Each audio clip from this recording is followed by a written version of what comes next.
എന്തൊക്കെ ഇവർ കാണിക്കുന്നത്?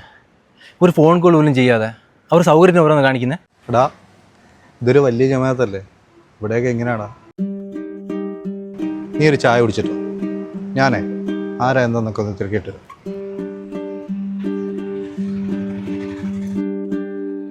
ചേട്ടാ ഒരു ചായ.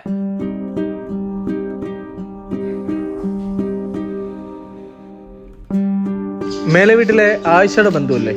ആ, എൻ്റെ ഉമ്മയുടെ അനിയത്തിയാ. ഞാൻ ചരുവിളയിലെ ബഷീറിന്റെ ചേട്ടൻ്റെ മോനാ. നിങ്ങളിപ്പോൾ ഇവിടെ നാട്ടിലുണ്ടോ? ഇല്ല, കുഞ്ഞുമ്മ മരിച്ചതിന് ശേഷം ഞങ്ങൾ ഫാമിലിയായിട്ട് പട കുടുംബത്താ. പിന്നെ ഇടയ്ക്ക് ഉമ്മ നിർബന്ധിക്കുമ്പോൾ കുഞ്ഞുമ്മയെ കാണാൻ വേണ്ടി വരും. എത്ര കൊല്ലമായി ഇപ്പോൾ? 17. ശരിക്കും എന്താ സംഭവിച്ചേ? കുഞ്ഞുമ്മക്ക് നിങ്ങളെ കൊച്ചാപ്പ ഭയങ്കര ഇഷ്ടമല്ലായിരുന്നു.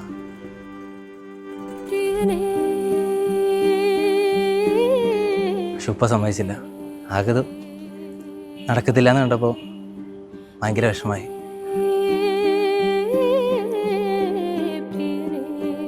എനിക്കിപ്പോഴും ഓർമ്മയുണ്ട്, എനിക്കൊരു ഉമ്മയെ തന്നിട്ട് ആൾ പോയി കിടന്നുറങ്ങിയതാണ്. നാട്ടുകാർ പറയുന്നത് സൂയിസൈഡാണെന്ന്. പക്ഷെ അങ്ങനെയല്ല, ആളെ എന്നിട്ടില്ല. അത്രേ ഉള്ളൂ.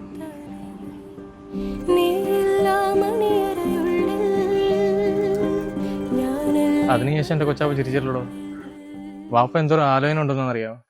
പക്ഷെ ആൾക്ക്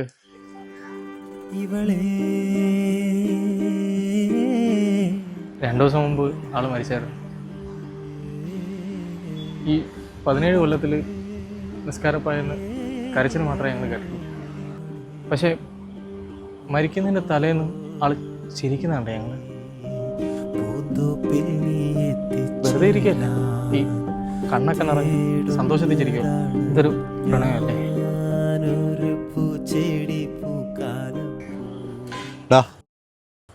കിട്ടി. ഒരു ചരുളയിൽ ബഷീർ. എൻ്റെ കൊച്ചാപ്പയാ, എന്താ പ്രശ്നം? ഏയ് പ്രശ്നമൊന്നുമില്ല, ഇത് വലിയ ജമാഅത്തല്ലേ.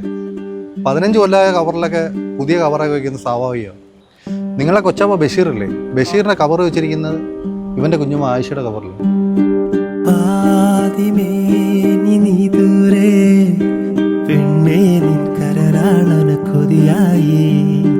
നീയാണ് പ്രിയമായും സുഖമായും രസമായും ലയമായും നിലവാകെ.